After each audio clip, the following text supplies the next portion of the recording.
The morning sun beat down on Camp Pendleton's rifle range as Sergeant Rachel Martinez stepped out of the dusty Humvee. She carried a hard case that drew immediate attention from the group of Marines already assembled at the firing line. At 32, Rachel had served 12 years in the Army, but this was her first time on a Marine base. She was here on special assignment, one that only 3 people on the entire base knew about. "Would you look at that?" Lance Corporal Tommy Brooks muttered to his buddy, loud enough for Rachel to hear. "Army sent us a babysitter." Rachel ignored him. She'd heard worse in her career. She set the case down on the weapons table and clicked open the latches. The Marines gathering behind her snickered as she revealed what was inside. The rifle was unlike anything they'd seen before. Its polymer frame glowed bright safety orange, like a child's toy. The barrel was shorter than standard, and strange vents ran along its sides. Where a normal scope would sit, there was an unusual electronic sight with multiple lenses. "Did you raid a toy store on your way here, Sergeant?" Staff Sergeant Mike Colton asked. He was a big man with arms like tree trunks and a permanent scowl. The other Marines laughed at his joke. Rachel lifted the rifle carefully from its foam bedding. "I'm here to conduct field testing, Staff Sergeant, with your commanding officer's permission." "Field testing?" Colton stepped closer, towering over her 5'6" frame. "Lady, this is a Marine Corps rifle range, not some Army playground. We use real weapons here." "This is a real weapon," Rachel said calmly, checking the rifle's chamber with practiced efficiency. "Looks like something my nephew uses to play Space Commander," Brooks added. More laughter rippled through the group. Rachel had expected this reaction. The rifle's appearance was deliberately deceptive, part of its design, but she couldn't explain that to them, not yet. Captain James Worthington approached from the range office. He was younger than Rachel, probably fresh from his last promotion. His expression showed he wasn't happy about having an Army sergeant on his range. "Sergeant Martinez," he said stiffly. "General Morrison called about you, said you needed 2 hours on our 1,000-yard range. I have to tell you, we have real training scheduled today." "I understand, sir. I'll be finished before your Marines need the range." Worthington looked at the orange rifle with obvious disdain. "What exactly is that thing?" "I'm not at liberty to discuss the details, Captain. I'm sure the General explained that." The captain's jaw tightened. "He did. Doesn't mean I have to like it. You've got your 2 hours. Don't interfere with my Marines." As Worthington walked away, the Marines continued their mockery. "Bet she can't hit the broadside of a barn with that thing," someone said.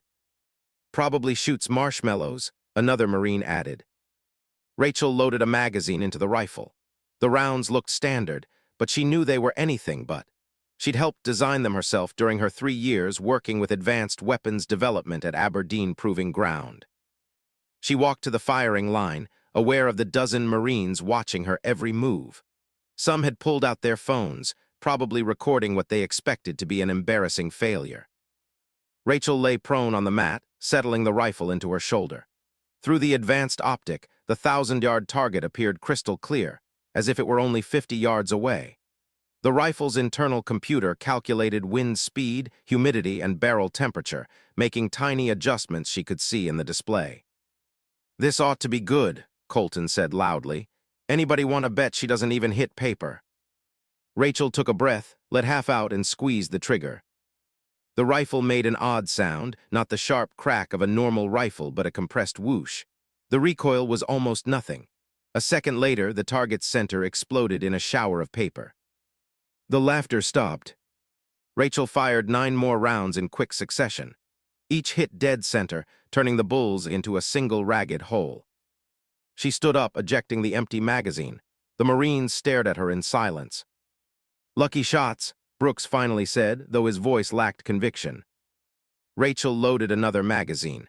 "Would you like to try it, Lance Corporal?" Brooks looked at Colton, who nodded. The young Marine strutted over, taking the rifle with obvious reluctance. "Feels like a toy," he said. He lay down, aimed, and fired. The shot went wide, missing the target completely. He fired again, another miss. "The sight must be off," he complained. "The sight is fine," Rachel said. "You're fighting the rifle instead of working with it. It doesn't behave like what you're used to." Brooks handed the rifle back, his face red. "It's a piece of junk." Rachel returned to the firing line. This time, she switched the rifle to rapid-fire mode, something the Marines didn't know existed. She emptied the 30-round magazine in under 4 seconds. Every round hit center mass. The range fell completely silent, except for the desert wind whistling through the mountains. Word spread quickly through Camp Pendleton about the Army sergeant with the orange rifle. By the next morning, when Rachel returned to continue her testing, she found 40 Marines waiting at the range. Some had come to see if the stories were true. Others came to prove the previous day had been a fluke. Staff Sergeant Colton was among them, and he'd brought friends. 3 Marine snipers stood beside him, their match-grade rifles gleaming in the morning sun. "Heard you had a good day yesterday," Colton said as Rachel unpacked her rifle. "My boys here want to see what that toy can really do." Rachel recognized a challenge when she heard one. "What did you have in mind, Staff Sergeant?" "Simple competition. You against my best sniper. Corporal Anderson here has 37 confirmed kills from Afghanistan. He can put a round through a quarter at 800 yards. Corporal Anderson was lean and quiet, with the patient eyes of a natural marksman. He nodded at Rachel respectfully, unlike the others.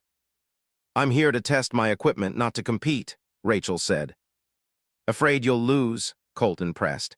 "Yesterday was probably just beginner's luck." Captain Worthington appeared, having heard about the gathering. "What's going on here, Staff Sergeant?" "Just some friendly competition, sir. The Army sergeant was about to show us what her rifle can do." Worthington looked at Rachel. "You don't have to do this, Sergeant." Rachel knew she didn't, but she also knew that refusing would cement their opinion that she and her rifle didn't belong here. More importantly, the rifle needed to be tested under pressure, and this was perfect. "I'll do it," she said. They set up a series of targets at various ranges, 300, 500, 800, and 1200 yards. Each shooter would get 5 rounds per target, scoring on accuracy. Anderson went first. His rifle was a work of art, custom-built for long-range precision. He took his time with each shot, reading the wind, adjusting for elevation. His rounds grouped tightly at each range. At 1200 yards, he put 4 of 5 in the 10 ring. The Marines cheered. It was exceptional shooting. Rachel stepped up to the line. She noticed more Marines had gathered, including several officers. Word was spreading. She loaded her first magazine and acquired the 300-yard target. The rifle's computer immediately displayed the firing solution. She fired 5 rounds in under 3 seconds. All 5 hit the X-ring, the smallest scoring area.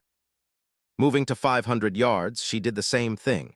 The Marines cheering for Anderson grew quieter. At 800 yards, Anderson's range, she switched to the rifle's enhanced stabilization mode. The crosshairs locked onto the target's center, compensating for her heartbeat and breathing. 5 more perfect shots. But it was at 1200 yards that the rifle showed its true capability. Rachel activated features she hadn't used yet. The rifle's advanced sensors mapped the air currents between her and the target, calculating the exact trajectory needed. She fired her 5 rounds. All 5 hit the X-ring. Anderson walked over and shook her hand. "That's impossible with iron sights or even a standard scope. What is that thing?" Before Rachel could answer, a commotion erupted behind them. 3 black SUVs had pulled up to the range, and several civilians in suits got out, followed by Marine military police. A thin man in an expensive suit approached Captain Worthington. "Captain, I need this range cleared immediately." "On whose authority?" Worthington demanded. The man showed him credentials. Worthington's face went pale. "Everyone out now." "Not her," the thin man pointed at Rachel. "Sergeant Martinez stays." Colton stepped forward. "What's going on here?" "Move out, Staff Sergeant. That's an order," Worthington said. As the Marines reluctantly filed away, Rachel heard Brooks mutter, "Knew something was fishy about that rifle." The thin man waited until they were alone. "Sergeant Martinez, I'm David Chen from Eternal Defense Industries. We need to talk about your unauthorized demonstration of classified technology." Rachel's stomach dropped. "I had approval from General Morrison to test the rifle, not to show off its capabilities to half a Marine battalion." Chen's voice was ice cold. "Do you have any idea what you've done? This prototype is worth $200 million in development costs, if word gets out about its capabilities before we're ready." "I was challenged. Refusing would have drawn more suspicion. You should have refused anyway. Chen pulled out a tablet. I'm recommending immediate termination of your involvement in this project. You'll return to Aberdeen immediately. Rachel felt her career crumbling. 3 years of work, helping design the most advanced infantry rifle ever created, gone because she'd tried to earn the respect of some Marines who mocked her. Sir, please, the rifle performed perfectly. We got valuable field data. The decision is made, Sergeant. Chen turned to his security team. Pack up the weapon, we're leaving. As they took her rifle away, Rachel saw the Marines watching from behind the range buildings. Some looked confused, others suspicious. Colton had an expression she couldn't read. She'd won their competition, but lost everything that mattered. 2 weeks had passed since Rachel's removal from Camp Pendleton. She sat in her small office at Aberdeen proving ground, filing routine paperwork, and trying not to think about the XM7 rifle she'd helped create. Her security clearance for the project had been revoked. Her calls to General Morrison went unanswered. The knock on her door was unexpected. Even more unexpected was seeing Staff Sergeant Mike Colton standing there in civilian clothes. Staff Sergeant, Rachel stood up confused. What are you doing here? Colton looked uncomfortable, very different from the cocky Marine she'd met at Pendleton. I need to talk to you. It's important. Rachel gestured to a chair. How did you even get on base? I have a friend in base security. Listen, Sergeant Martinez. Rachel, something's wrong with what happened at Pendleton. I was testing classified equipment and revealed too much. I screwed up. No, Colton leaned forward. That's what they want you to think, but I've been digging around. That Chen guy who showed up, he doesn't work for Eternal Defense Industries. Rachel's blood went cold. What are you talking about? Colton pulled out his phone and showed her a photo. My brother works for EDI, has for 10 years. I sent him Chen's picture. Nobody there knows him. And get this, EDI doesn't have any contracts for infantry rifles. They make aircraft parts. Rachel's mind raced. If Chen wasn't from EDI, then who took the rifle? Who had she been working for? There's more, Colton continued. After you left, Captain Worthington tried to follow up with General Morrison about the incident. Turns out, Morrison never approved any weapons testing at Pendleton. He'd never heard of you. Rachel felt sick. That's impossible. I have the orders, the documentation. All fake, apparently. Worthington's in deep trouble for letting you on the range without proper verification. But here's the weird part. The real EDI filed a report 2 weeks ago about stolen technology. A prototype rifle worth $200 million. The pieces clicked together in Rachel's mind. She'd been set up. Someone had used her to steal the rifle she'd helped develop. I need to make some calls, Rachel said, reaching for her phone. Already tried that, Colton said.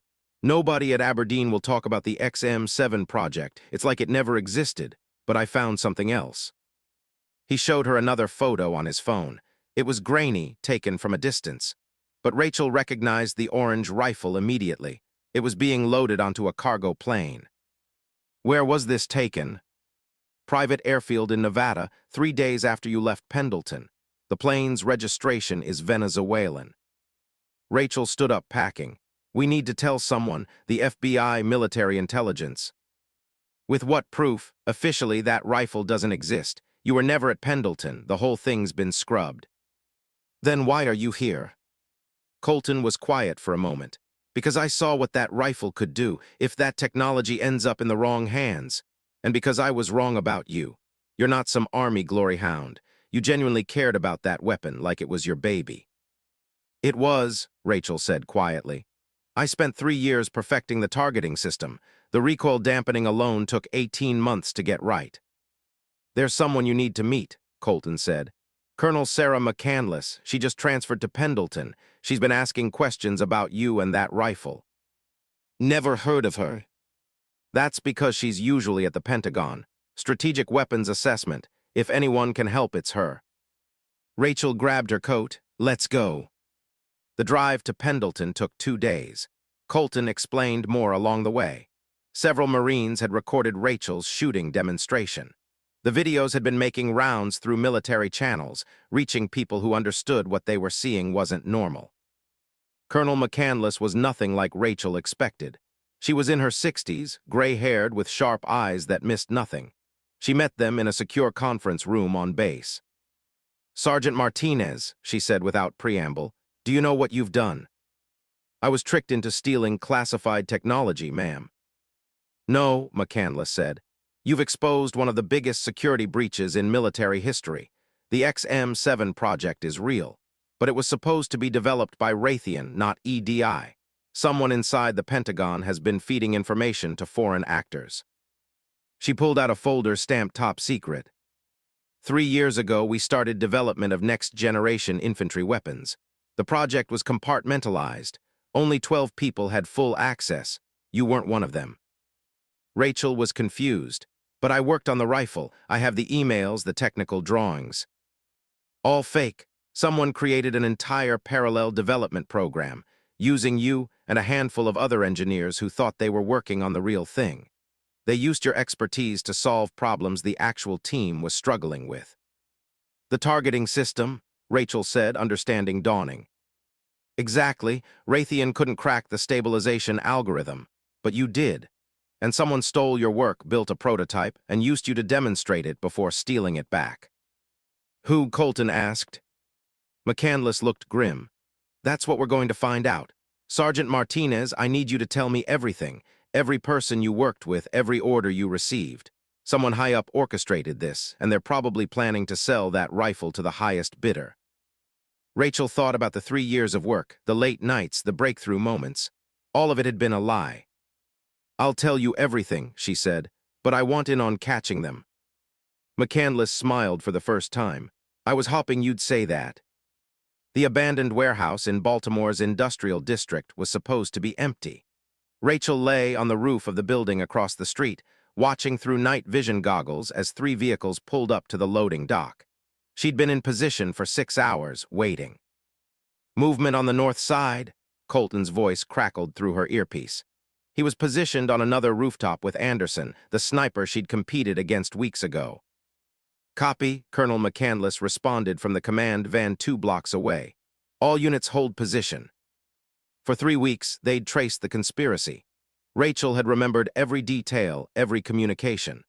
The FBI had cross-referenced her information with Pentagon records, uncovering a network of falsified documents and redirected funds. The trail led to Deputy Defense Secretary Harold Morrison, the same Morrison whose name had been forged on Rachel's fake orders. He'd been selling military secrets for years, but the XM7 rifle was his biggest score yet. Rachel watched Morrison himself step out of the middle vehicle. The thin man who'd called himself Chen was with him, along with 6 armed security contractors.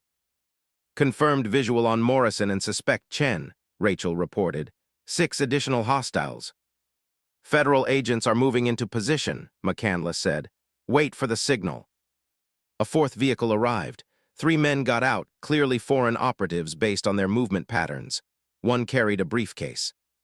"The buyers," Rachel whispered. Through her scope, she could see Chen bringing out a familiar orange case. Her rifle, the prototype she'd helped create, about to be sold to America's enemies. "All units, we have visual confirmation of the weapon," McCandless announced. "Execute in 30 seconds." Rachel shifted position slightly. She wasn't armed for this operation.